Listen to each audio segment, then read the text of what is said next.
God should have pulled the plug on that mic yesterday. But I got lucky. God was with me, I tell you. That's what they call it, close call. That was an amazing, horrible thing, amazing thing. And so, former President Donald Trump reflects on the shooting that took place in Pennsylvania, leaving one person dead, 2 people seriously injured, and Trump getting out by the skin of his teeth. And I think, honestly, I think you appreciate God even more. I really do, because something happened something happened. Not that it was pleasant. It wasn't like it was a complete miss.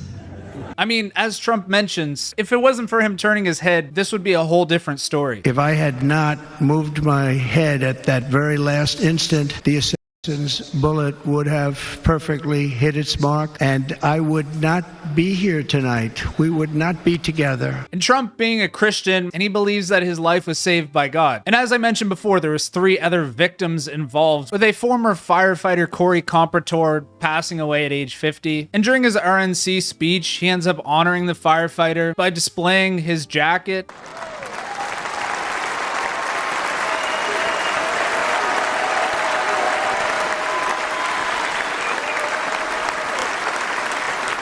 The man kisses the helmet.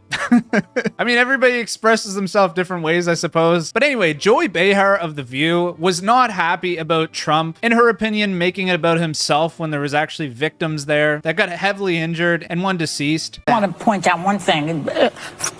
I'm speaking to fellow Christians. I was raised Catholic. I'm a Christian girl. When something like this happens to you, like this assassination attempt, and you say something like God was watching me, that is a very unchristian thing to say, because it's very narcissistic. So Joy Behar goes on to say, Trump saying God was watching over him undermines all the victims of other shootings. What about Corey, what's his name? Comparatore, the fireman who also got killed. I don't know. I think some Christians. What about all those guys who got killed on Sandy Hook? All of those people. Yeah.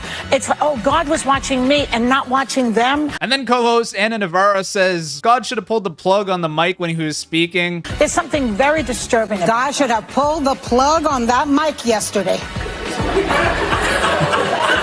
Wait, God is the technician now? Yes. We'll be right back. You need it. Now, I'm not a Christian, but speaking to other Christians, I've always been told it's not by God's hand that innocent people were killed. It was by humans' hands. And some people say, you know, when humans disobey God, sin is created, and now the world's cursed, and then humans have to deal with things like suffering and death. In one sense, if you're a Christian, I don't see the problem with saying God was watching you if you survive something. The whole point of praying to God is like bringing peace in your life, having yourself blessed. So I don't know. It's a tough one. But one thing that bothers me a little bit is like Joy Behar like didn't even know the victim's name or anything. And she's playing that card like, why don't you care about this guy? Well, she doesn't even know the guy's last name. Corey, what's his name? Comparatore. I mean, the least you could do on a talk show is like do some research of victims' names before you start kind of morally grandstanding. But as most of my videos go, I can't please both sides here. I'm not jerking off anybody. I'm just here to tell you how I feel about certain situations and then give you guys the facts. Anyway, that is pretty much it, guys. Let me know what you guys think about this story in the comments below. If there's any Christians out there that can explain things a little bit better. Thank you guys so much for watching, and you guys know the drill.